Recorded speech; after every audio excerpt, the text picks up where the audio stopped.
યોગેશભાઈ પટેલનું નિધન થતા સીએમ સહિતના રાજ્યમંત્રી મંડળે શ્રદ્ધાંજલિ અર્પી મૌન પાળ્યું. વડોદરાના માંજલપુરના ધારાસભ્ય યોગેશભાઈ પટેલનું નિધન થયું છે.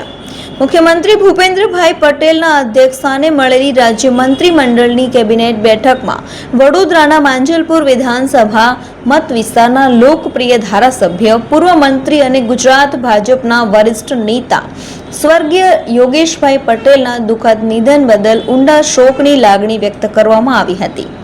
કેબિનેટ બેઠકની શરૂઆતમાં જ સદગતના નિધન અંગેનો શોક પ્રસ્તાવ રજૂ કરવામાં આવ્યો હતો.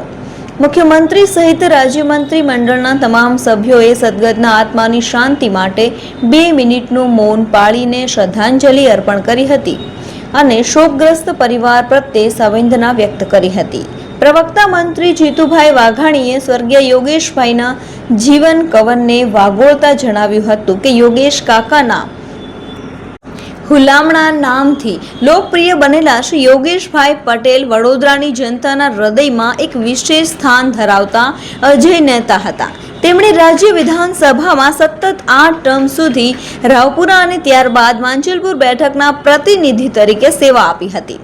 વડોદરાના મતદારોએ દાયકાઓ સુધી તેમના પર અવિરત અને અતૂટ વિશ્વાસ મૂક્યો હતો. તેમણે રાજ્ય સરકારના મંત્રી તરીકે પણ અત્યંત નિષ્ઠાપૂર્વક સેવાઓ આપી હતી. મંત્રી પદ પર હોવા છતાં તેમની સાદગી અને સામાન્ય માણસ માટે હંમેશા ઉપલબ્ધ રહેવાની તેમની શૈલી એક અજોડ હતી.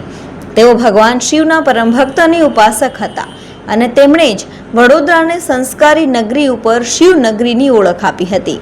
તેઓ શિવજીની યાત્રા આયોજન સાથે તેઓ અતૂટ રીતે જોડાયેલા હતા. વડોદરા શહેરના વિકાસમાં ખાસ કરીને પાણી, રસ્તા અને ડ્રેનેજ જેવા પાયાના પ્રશ્નોના નિરાકરણમાં તેમનું યોગદાન અમૂલ્ય રહ્યું છે. વડોદરાની સામાજિક અને સાંસ્કૃતિક ઓળખ સાથે તેઓ સદાય વણાયેલા રહ્યા હતા. યોગેશ કાકા જેવા એક ઉમદા જનસેવકના જવાથી સમગ્ર ગુજરાતના જાહેર જીવનને ક્યારેય ન પૂરી શકાય તેવી મોટી ખોટ પડી છે, એમ મંત્રીએ ઉમેર્યું હતું.